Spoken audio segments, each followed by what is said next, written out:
ओम नमो भगवते वासुदेवाय। 30 एप्रिल 2025 बुधवार शुभ अक्षय तृतीया। और अक्षय तृतीया शुभ दिने बाड़ीर तुलसी तलाय এই বিশেষ জিনিসটি অতি গোপনে পুঁতে দিন। সাথে তুলসী গাছে 3টি মঙ্গল সামগ্রী অর্পণ করুন। বন্ধুরা, এই কাজটি অক্ষয় তৃতীয়ায় করতে পারলে বাড়ির বাস্তুদোষ, দারিদ্র, রোগ, শোক, কর্মে আসা বারবার জটিল বাধা সমস্ত দ্রুত কেটে যাবে। আসবে অপার সুখ, সৌভাগ্য, আর্থিক সমৃদ্ধি। নমস্কার সম্মানীয় দর্শক শ্রোতা বন্ধু। অক্ষয় তৃতীয়ার দিনটি হিন্দু সনাতন ধর্মে অতি পবিত্র। এই দিনে করা কাজ অক্ষয় হয়ে থাকে অনন্তকাল। আর শাস্ত্রমতে অক্ষয় তৃতীয়ার দিন তুলসী ও তুলসী গাছ সম্পর্কিত এমন কিছু চমৎকারী অত্যন্ত কার্যকরী টোটকা রয়েছে যা সংসারে আর্থিক আয় উন্নতি বৃদ্ধি করতে খুবই সাহায্য করে। তাই অক্ষয় তৃতীয়ার দিন জীবনে সুখ শান্তি অক্ষয় করতে যে কাজগুলি করবেন, আসুন মূল পর্বে প্রবেশ করে আপনাদের একে একে জানাই। সিংহরায় ডোরবেলের সনাতনী বার্তার আরও একটি নতুন পর্বে আমরা আপনাদের স্বাগত জানাই। আশা রাখি সকলে কৃষ্ণ কৃপায় ভালো আছেন।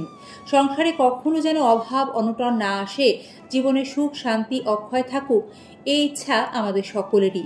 জীবনে টাকা পয়সা, সংসারে সুখ সমৃদ্ধি বৃদ্ধি করার জন্য আমরা অক্লান্ত পরিশ্রম করি, নানাভাবে চেষ্টা করি। তারপরেও দেখা যায় কখনো কখনো আমরা অসফল হই, আর তার জন্য হতাশা ঘিরে ধরে। তবে অক্ষয় তৃতীয়ার দিন তুলসী গাছ সম্বন্ধীয় কিছু টোটকা বাড়িতে করলে সুখ সমৃদ্ধি অক্ষয় হয়, অপার আর্থিক উন্নতি হয়। অক্ষয় তৃতীয়ার দিন বাড়িতে যদি শ্রীকৃষ্ণের ছবি বা মূর্তি থাকে, তাহলে তার পায়ে শ্বেত চন্দন সহযোগে একটি তুলসীপত্র অবশ্যই অর্পণ করবেন। এতে দীর্ঘদিনের মনস্কামনা পূর্ণ হয়। কারণ অক্ষয় তৃতীয়ার দিন থেকেই ভগবানের চন্দন যাত্রা শুরু হয়।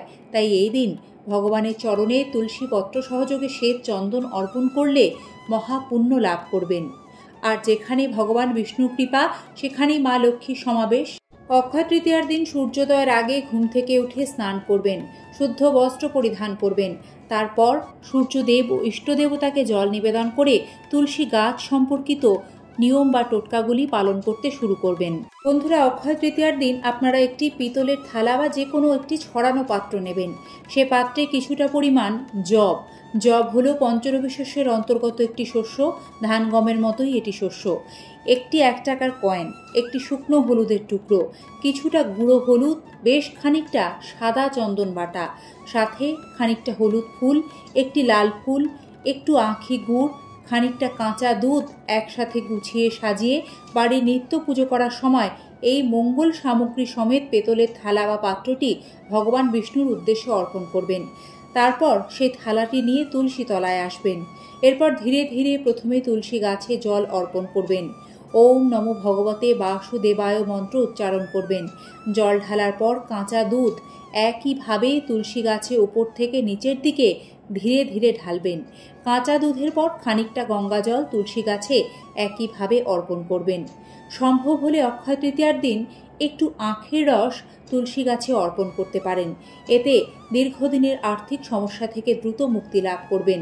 জল ও দুধ অর্পণ করা হয়ে গেলে একটুখানি হলুদের গুঁড়ো নিয়ে 3 বার তুলসী গাছে ফোঁটা দেবেন। একটু সিঁদুর তুলসী গাছে অর্পণ করবেন। তুলসী গাছের সামনে শুদ্ধ গাওয়া ঘি দিয়ে একটি মাটির প্রদীপ জ্বেলে দেবেন। তুলসী গাছকে 7 বার প্রদক্ষিণ করবেন।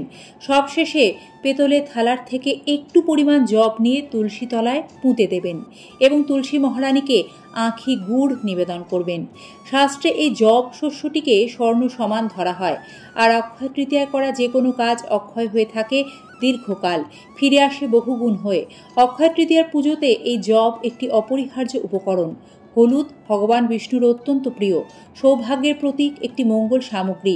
তাই তুলসী মহারানীকে হলুদ অর্পণ করলে ভগবান বিষ্ণু ও মাতা লক্ষ্মী প্রসন্ন হন। পরিবারে আর্থিক আয় উন্নতি বৃদ্ধি পায়, সৌভাগ্য আসে। আর স্বর্ণ সমান জব অক্ষয় তৃতীয়ায় বাড়িতে কিনে এনে তার এক অংশ এইভাবে পুঁতে দিলে বা রোপণ করলে সেটি গৃহস্থের জন্য আর্থিক উন্নতি আনতে এবং তা অক্ষয় করতে চমৎকারী কার্যকর ভূমিকা পালন করে থাকে। প্রতিদিন বাড়িতে অশান্তি লেগেই রয়েছে। সুখ ও শান্তি ফেরাতে অক্ষয় তৃতীয়ার দিন 4 থেকে 5টি তুলসী পাতা একটি জলপূর্ণ তামা বা পেতলের পাত্রে রাখুন। তারপর সেই জল বাড়ির চারিদিকে এবং বিশেষ করে বাড়ির সদর দরজায় ছিটিয়ে দিন। এ কাজ করলে পরিবারে একতা বাড়ে, ইচ্ছা পূরণ হয়।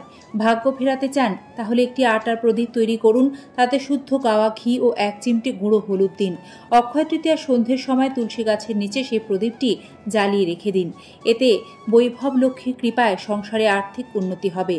বন্ধুরা, এর পাশাপাশি খেয়াল রাখবেন অক্ষয় তৃতীয়ার দিন বাড়ির কোনো কোণা যেন অন্ধকার না থাকে। ঘরের অন্ধকার জায়গায় বাতি বা প্রদীপ জ্বালাবেন। তুলসী গাছের পাশাপাশি এদিন দেবী লক্ষ্মীর সামনেও একটি ঘিয়ের প্রদীপ জ্বালাবেন। এতে আপনার জীবনে দেবী লক্ষ্মীর আশীর্বাদ চিরকাল বজায় থাকবে।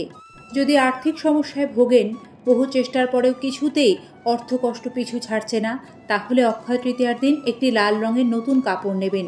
সে কাপড়ে কয়েকটি তুলসী পাতা বেঁধে নিজের পার্স বা আলমারিতে রাখবেন। এর জেরে ঘরে অর্থের প্রবাহ বৃদ্ধি পাবে, পরিবার সচ্ছল হবে। বন্ধুরা, জ্যোতিষ ও বাস্তুশাস্ত্র মতে অক্ষয় তৃতীয়ার দিন বাড়িতে একটি নতুন তুলসী গাছের চারা এনে রোপণ করা অত্যন্ত শুভ ও পুণ্য ফল প্রদান করে। সম্ভব হলে অক্ষয় তৃতীয়ার দিন বাড়িতে একটি তুলসী গাছের চারা বাড়ির উত্তর পূর্ব দিকে এনে রোপণ করবেন। এতে ঘরে সুখ সমৃদ্ধি আসবে এবং বাস্তুদোষ চিরতরে দূর হবে। আমরা কম বেশি সকলেই জানি তুলসী গাছে সন্ধ্যার পর আর হাত দিতে নেই, অর্থাৎ তুলসী গাছ সম্বন্ধীয় অক্ষয় তৃতীয়ার এই সকল টোটকা আপনারা কিন্তু অক্ষয় তৃতীয়ার দিন দুপুর 12টার আগে সম্পন্ন করে নেবেন। স্নান না করে বাসি কাপড়ে অশুচি অবস্থায় কখনো তুলসী মহারানীকে স্পর্শ করতে নেই, এতে অপরাধ হয়।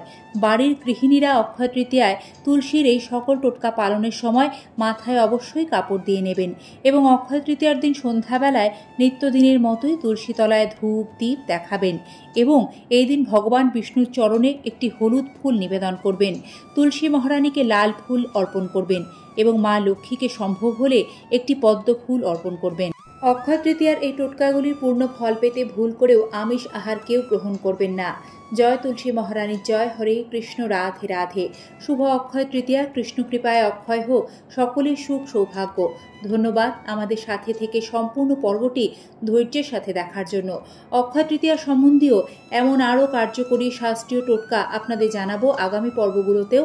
আপনারা সাথে থাকবেন, সকলে ভালো থাকবেন এবং নিয়মিত এই ধরনের ভিডিও দেখতে চ্যানেলটি সাবস্ক্রাইব করে পাশে থাকা বেল আইকন অবশ্যই প্রেস করে রাখবেন।